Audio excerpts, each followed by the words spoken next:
Paano kumita ng pera online? Simpleng paraan. Wake up, today's gonna be a good day. Wake up, today's gonna be a good day. Wake up. Kamusta, mga kaibigan? May tanong ba kayo? Paano nga ba kumita ng pera online?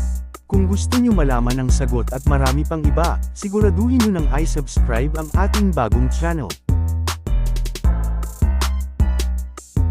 Sa video na ito, ituturo namin sa inyo ang isang simpleng paraan kung paano kumita ng pera online, kahit bata ka pa. Una, ang unang bagay na dapat mong gawin ay hanapin ang isang in-demand na gawain. Isipin kung saan ka magaling at kung ano ang iyong hilig. Maaari kang magsulat ng mga kwento, mag-drawing, o kaya naman ay mag-code ng mga computer program. Pangalawa, hanapin ang mga online platform na nag-aalok ng trabaho para sa iyong mga kaya. Maaari kang sumali sa mga website tulad ng Upwork, Freelancer, o Fiverr.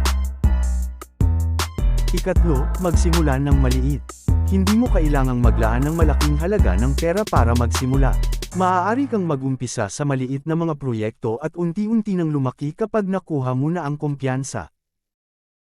Ikaapat, huwag kalimutang magbayad ng buwis. Kapag kumikita ka online, kailangan mong magbayad ng tamang buwis para sa iyong kita.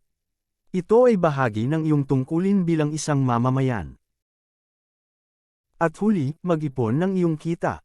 Huwag gastusin lahat ng iyong kinita agad-agad.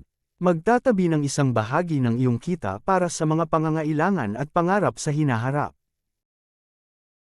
Sa tulong ng mga simpleng hakbang na ito, kaya mong kumita ng pera online ng ligtas at mabilis.